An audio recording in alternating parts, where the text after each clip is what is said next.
हरियाणा सरकार अल्पमत में है।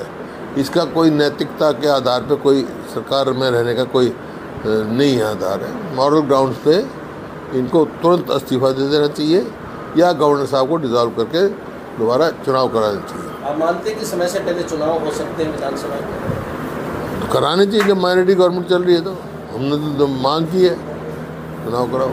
आप तैयार, कांग्रेस तैयार? हम तैयार हैं।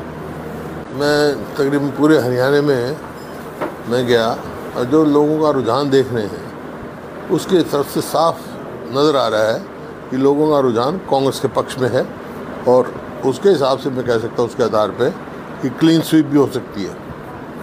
जिस तरह से किसान आंदोलन हुए, खिलाड़ियों के आंदोलन हुए, क्या ये भी एक मुख्य वजह रही सरकार के खिलाफ? नहीं, किसान का ये है जो इनका वायदा था 2022 तक आमदनी दुगनी करेंगे। आमदनी दुगनी तो करी नहीं, लागत कई गुना बढ़ा दी।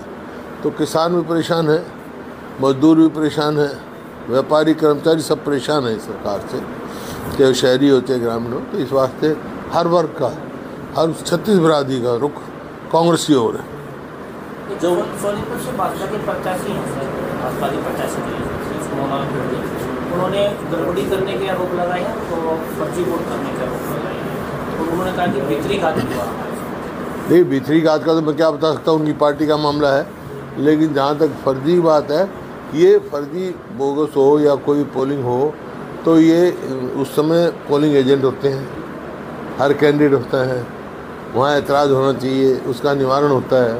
ये मेरे ख्याल में हरियाणा में पहली बार हुआ है जहाँ कोई रिपोल नहीं हुआ पूरे इलेक्शन में, शांतिप्रिय ढंग से हुए। ये हरियाणा के लोगों को मैं हार्दिक मुबारकबाद भी देता हूँ, बधाई भी देता हूँ कि कोई अप्रिय घटना नहीं घटी। नहीं, आमतौर पर चुनाव पे घट जाती है। बड़ा शांतिपूर्ण चुनाव हुआ है और ये काम तो इलेक्शन कमीशन का है, उसको वहाँ कंप्लेंट करनी चाहिए। सत्ता पक्ष होते हुए उनकी सरकार प्रदेश में थी, उसके बावजूद सरकार के अलावा इलेक्शन कमीशन का कंट्रोल होता है। इलेक्शन एजेंट होते हैं, वो पोलिंग एजेंट होते हैं। उन्हें कितनों ने ऐतराज़ किया, क्या हुआ कि उसका निवारण इलेक्शन कमीशन करता है, इलेक्शन कमीशन को करना चाहिए। पूर्व मुख्यमंत्री मनोहर लाल खट्टर वो कह रहे कि अधिकारियों ने गड़बड़ की है, उसी को लेकर 4-5 अधिकारी ऐसे भी हैं जिन पर कार्रवाई हुई है और बड़े स्तर पर जो बदली जो अधिकारियों का ट्रांसफर है वो भी ऐसा है। ये भाषा जो है बौखलाई हुई भाषाएं हैं। मतलब ये साफ कहता है कि वो अपनी हार स्वीकार कर चुके हैं, क्यों ये तो खुद स्वयं लड़ रहे हैं चुनाव। वहाँ कितने पोलिंग एजेंटों का एतराज़ किया उन्होंने, कहाँ किया, किसके यहाँ किया, इलेक्शन कमीशन ने क्या फैसला किया। रिटर्निंग अफसर हैं, उनके कानून है, कायदा है। पूर्व प्रधानमंत्री हैं मनमोहन सिंह, उन्होंने कहा कि प्रधानमंत्री की मर्यादित भाषा नहीं है, वो अपनी अलग भाषा। देखिए, कोई भी अगर उच्च पद पर बैठा हो तो मर्यादित भाषा तो होनी चाहिए। जब से चुनाव शुरू हुए हैं लगभग 75 दिन का समय है और आज 7वें चरण के मतदान के लिए प्रचार समाप्त हो गए हैं। जिस तरह से भारतीय जनता पार्टी ने 400 पार का नारा लगाया था और पीक पे चुनाव जा रहा था, लेकिन आज स्थिति ये है, लोग ये पूछ रहे हैं कि सरकार किसकी बनी थी। नारा तो बहुत आसान है लगाना। यहाँ भी हरियाणा में तो 75 पार लगाया था नारा, क्या हुआ, आधी आई। कह चुका हूँ 400 पार नारा, वो तो सबका प्रेरोगेटिव है, अपनी अपनी पार्टी के उसकी वो है, कुछ भी लगा सकते हैं।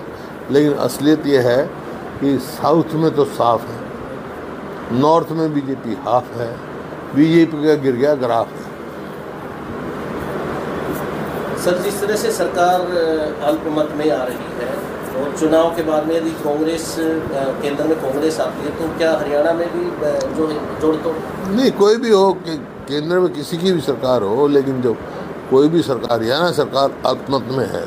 इसका कोई नैतिकता के आधार पे कोई सरकार में रहने का कोई नहीं आधार है। मॉरल ग्राउंड्स पे इनको तुरंत इस्तीफा दे देना चाहिए या गवर्नर साहब को डिसॉल्व करके दोबारा चुनाव कराना चाहिए। आप मानते हैं कि समय से पहले चुनाव हो सकते हैं विधानसभा में? तो कराने चाहिए। जब माइनॉरिटी गवर्नमेंट चल रही है तो हमने तो मांग की है चुनाव कराओ। आप तैयार, कांग्रेस तैयार? हम तैयार हैं।